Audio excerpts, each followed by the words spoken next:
A human being is the most complex, energy-dense organism in the known universe. You are a biological miracle, capable of profound empathy, physical creation, and visionary thought. But for the last 100 years, the corporate system has forced you to act like a machine. We took the highest frequency entity on Earth, and we put it under fluorescent lights to fill out spreadsheets, write boilerplate code, and process menial data. We built an entire society around the idea that the ultimate goal in life was to become a successful, highly paid human calculator. It is the exact equivalent of using a Ferrari to plow a potato field. When artificial intelligence finally arrived, it carried a massive pro-human promise. It was supposed to be the great emancipation. By offloading our robotic, repetitive tasks to silicon, humanity would finally be free to return to its highest frequency. The machine would handle the data, and we would handle the architecture. It is a beautiful utopian vision, but right now, that ideal is violently colliding with a dark physical reality, because the machine is incredibly hungry. The internet tells you that artificial intelligence lives in the cloud. It sounds weightless, it sounds clean, but there is no cloud. There is only someone else's computer.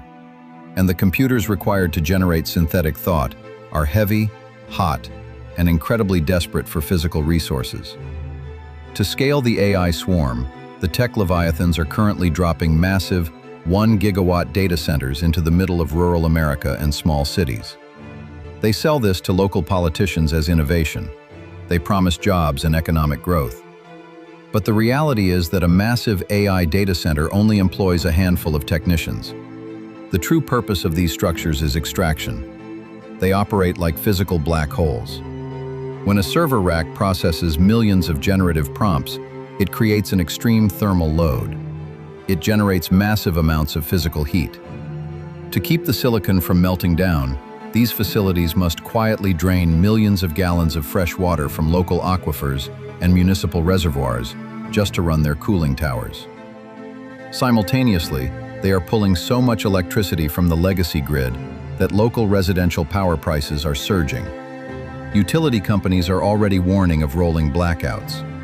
This is not innovation. This is digital colonialism. We are witnessing unchecked, sovereign corporate entities extracting the physical lifeblood of local communities, the water and the power, just to fuel their global digital empires. The algorithm is actively cannibalizing the physical resources of the middle class, and the middle class is the one footing the utility bill. But the tech giants are not blind. They are run by some of the most ruthless, calculating minds on Earth. They look at the public electrical grid, a grid largely built in the 1970s, and they know it will inevitably fracture under their weight. They know that local municipalities will eventually push back against the massive drain on their water and power. So what are they doing? They are decoupling from the public entirely. Look at where the billions in capital are quietly flowing. Microsoft, Amazon, and OpenAI are no longer just buying computer chips. They are actively purchasing their own nuclear power plants. They are investing heavily in small modular reactors. They are signing exclusive 20-year deals to reopen dormant nuclear facilities like 3 Mile Island. This is a terrifying escalation in global power dynamics. We are witnessing the birth of sovereign corporate states. These are entities armed with infinite, centralized synthetic intelligence, backed by their own private, independent nuclear power, operating completely outside the jurisdiction and reliance of local governments. They are realizing that whoever controls the absolute base layer of physics controls the machine, and whoever controls the machine controls the future of global commerce. You cannot stop this expansion with anger, and you cannot stop it with legislation. Because on a fundamental level, capitalism is a thermodynamic system. Capital will always flow to the system that requires the least amount of energy to produce the highest output. Consider the caloric and economic debt of a biological human being.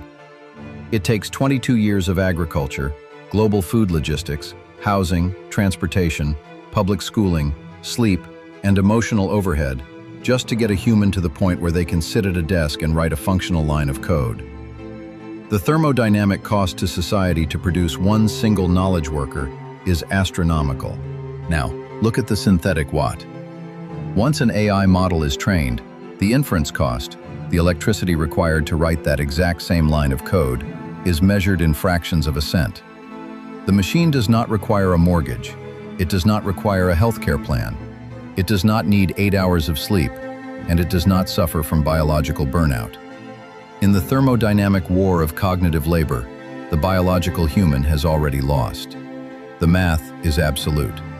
If your entire economic value is tied to your ability to sit at a laptop and process information, you are competing against a nuclear-powered entity that can do it for free.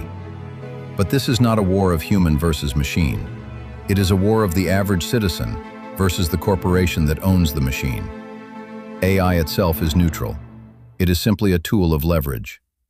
The true danger is that the crowd is entirely focused on the wrong things. They are busy arguing with chatbots, trying to protect their outdated office jobs, and wondering if AI will take their mid-level management position. They are fighting to stay inside the potato field.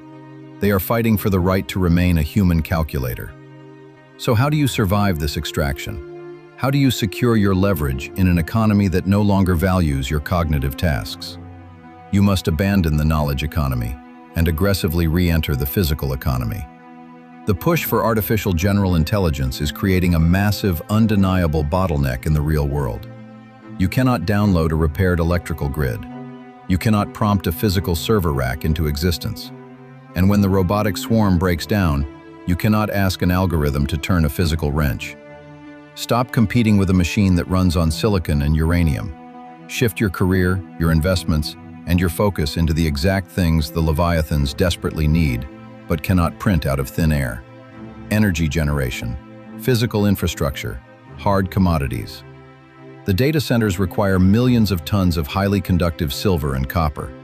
They require massive physical cooling systems. They require land, steel, and concrete. The new elite class will not be software developers. The new elite will be the infrastructure class.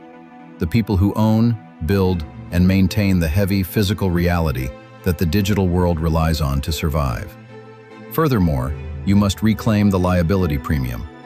An algorithm can write a flawless corporate contract. An AI can diagnose a complex disease with perfect accuracy. But a machine cannot hold legal liability. A machine cannot go to prison. In the future economy, human beings will be paid a massive premium simply to verify the machine's output, sign their name, and carry the physical and legal risk of its execution. Trust, liability, and physical presence will become the highest-paid human traits on the market. The era of weightless software is closing. The era of heavy, undeniable hardware is returning. The machine can simulate thought, but it cannot simulate the earth. Do not let the corporate system turn you back into a piece of machinery. You were built for vision, for taste, and for physical mastery. Own the physical limits. Own the real world. Stay quiet. Stay ahead, because